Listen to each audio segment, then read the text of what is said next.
রাজনীতি কতটা নিষ্ঠুর, কত ভয়ঙ্কর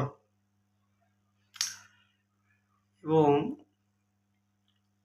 এতটা স্বার্থপর, যেটা দুই একজন মানুষ না থাকলে আসলে আমরা বুঝতে পারতাম না।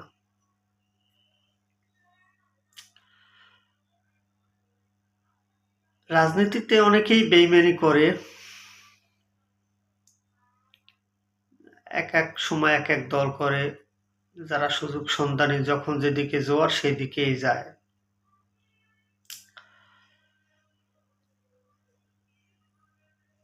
কিন্তু অনেক মানুষ আছে যারা সমাজে সম্মানিত, তারা রাজনীতি না করলেও মানুষ তাদেরকে সম্মান করে, মানুষের হৃদয়ে তারা আজীবন থাকতে পারত, এরকম অবস্থা। কিন্তু যখন এইরকম দুই একজনের লোকের মুখোশ খুলে যায়, তখন আসলে বোঝা যায় যে রাজনীতি কতটা ভয়ঙ্কর।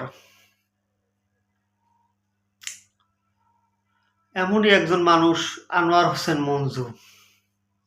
তার বাবা ছিলেন ইত্তেফাক পত্রিকার প্রতিষ্ঠাতা, তার ভাই ব্যারিস্টার মইনুল হোসেন। তাদের কি নাম কাম কোনো অংশে কোনো কিছু তো কম ছিল?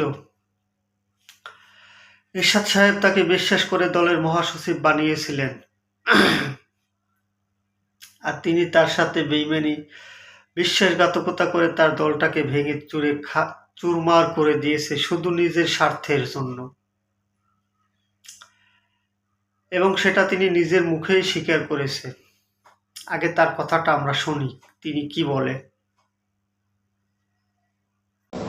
ভাই, জাতীয় পার্টি থেকে যে ভাঙলাম, এটা আওয়ামী লীগের জন্য ভাঙা হয়েছে। আওয়ামী লীগের জন্য ভাঙা হয়েছে। জানবেন, যখন আপনারা সংসদে যাবেন, সংসদের লাইব্রেরিতে যাবেন, তখন আপনারা এগুলো দেখবেন। সেম কেন সেম এলো? ঠিক। ও রাইট। বিএনপি এবং জামাতের সাথে মিলে জাতীয় পার্টি পার্লামেন্ট বয়কট করবে। আমি প্রেসিডেন্ট সাহেবকে বললাম যে স্যার, আমাদের সিদ্ধান্ত হয়েছে যে আমরা আওয়ামী লীগকে সমর্থন করব। এইখান থেকে যদি আমাদের বেরিয়ে আসতে হয়, তাহলে আমাদের যে সিদ্ধান্ত আছে সেই সিদ্ধান্তটা পরিবর্তন করা উচিত। কিন্তু না বলে হেঁটে চলে গেলেন। এই জাতীয় পার্টি ভাঙলো, এই জাতীয় পার্টি জাপা হলো। ভাঙছে টেকনিক্যাল পয়েন্টে।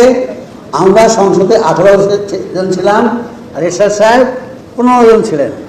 কিন্তু তাই বলতে জাতীয় পার্টি জাপা এরশাদ সাহেবের মতো অত বড় নাই। ওনার সিদ্ধান্ত ঠিক ছিল, কিন্তু আমি দুঃখ পেয়েছিলাম। কি দেখলেন? তিনি নিজেই স্বীকার করেছে আওয়ামী লীগের জন্য তিনি দল ভেঙেছেন। অথচ আজ এত বছর পর, এরশাদ সাহেবের মৃত্যুর পর, তার মৃত্যুবার্ষিকীতে তিনি বলেন তিনি দল ভাঙেননি, তাকে দল থেকে বের করে দেওয়া হয়েছে।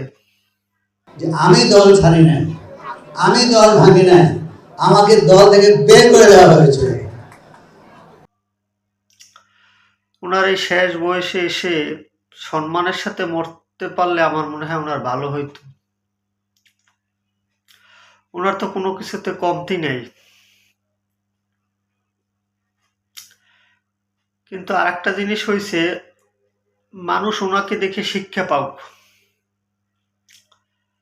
আর এ কাতারে শুধু উনি একলা না, নাজিউর রহমান মঞ্জুর, আজকের যে আন্তালিব রহমান পার্থ, তিনিও ভালো সচেতন, জ্ঞানী রাজনীতিবিদ। কিন্তু বিএনপির মার্কা ছাড়া তিনি কি উপজেলা চেয়ারম্যান বা কোনো জনপ্রতিনিধি তিনি কোনোদিন নির্বাচিত হতে পারবেন কিনা সন্দেহ। একবার এমপি হয়েছিল বিএনপির মার্কা থেকেই। তার বাবাকেও এরশাদ সাহেব অবিভক্ত ঢাকা সিটি কর্পোরেশনের প্রথম মেয়র বানিয়েছিলেন। তিনিও বিশ্বাসঘাতকতা করে 4 দলীয় জোটে গিয়েছিলেন, কিন্তু লাভ হয়নি। যারা দলের সাথে বেইমানি করে, দেশের সাথে বেইমানি করে, তাদেরকে মানুষ মনে রাখে না, সম্মানও করে না, শ্রদ্ধাও করে না। এবং নতুন প্রজন্ম ভবিষ্যতের জন্য তারা একটা উদাহরণ হয়ে থাকবে, আমি আশা করি। তাদের কাছ থেকে পরবর্তী প্রজন্ম শিখবে।